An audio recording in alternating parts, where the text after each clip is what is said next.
Hello, this is Ken. I'm going to be taking a quick video demonstrating the replacement of door latches on a Whirlpool Duet dryer.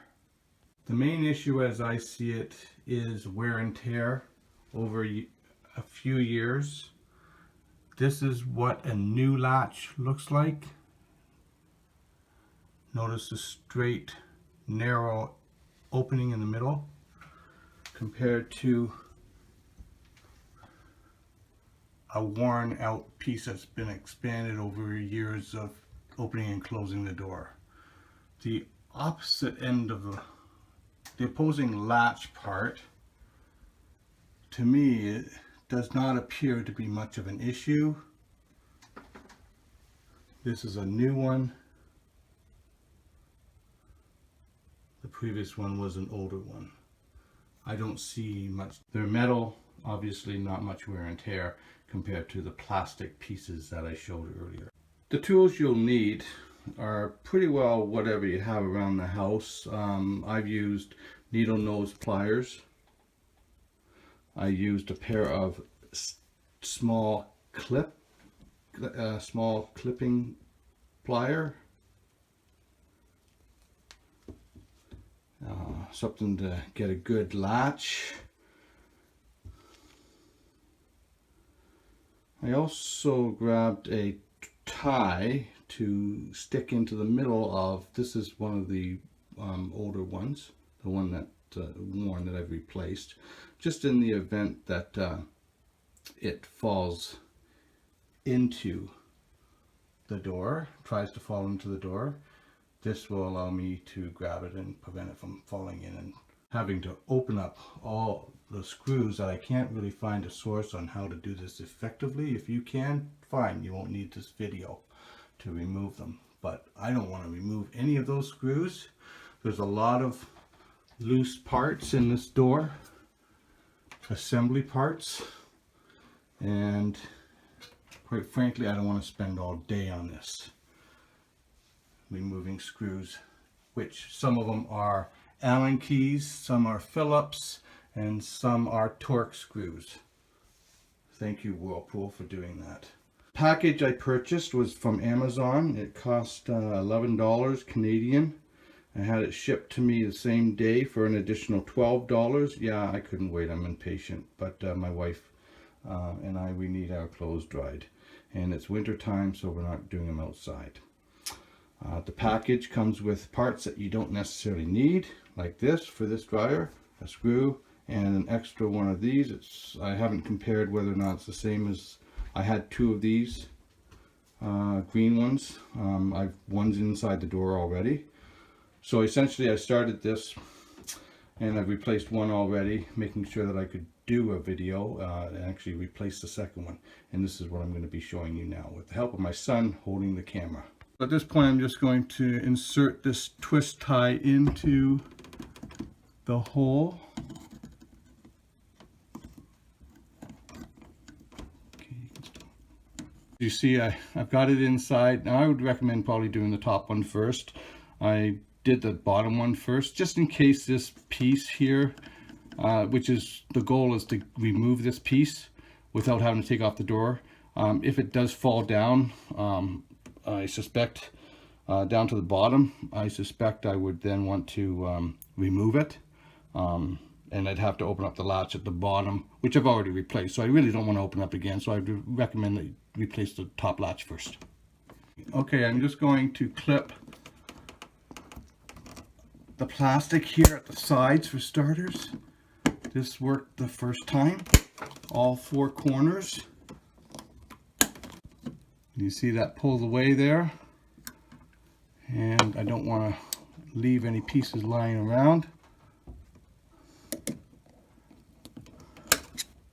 There's one piece, put it aside,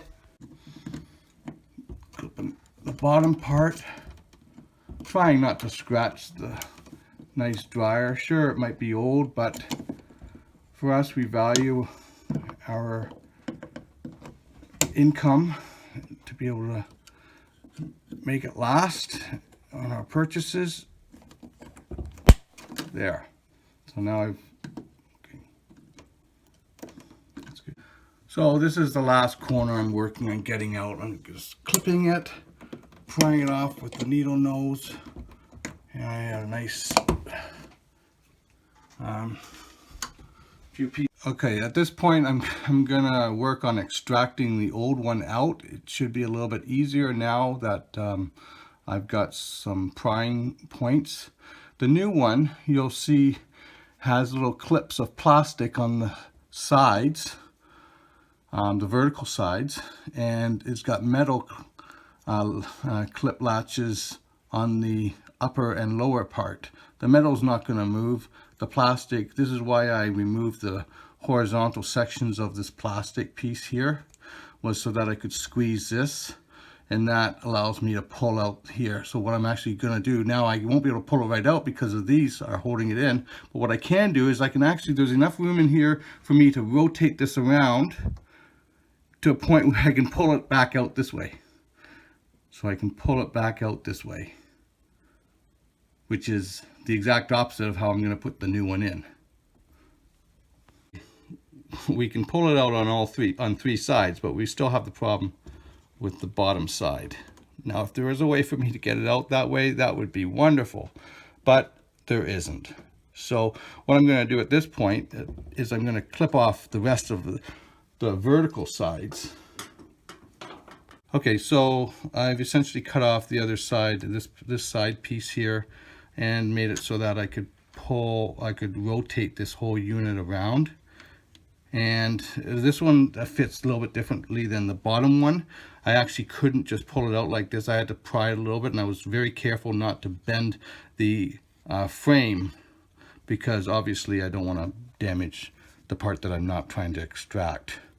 So at this point in time, what I need to do is just essentially rotate this all the way around, and you have to just work it very carefully, maybe with a few needle nose pliers. And again, this comes in handy because if it does try to fall down to here, you can just pull it back out easily with this right now. Okay, so I'm just grabbing this nice and firm. I'm actually going to cut this off, although I may be able to get it out even now, but the more clearance I have with my pieces, the better, I think.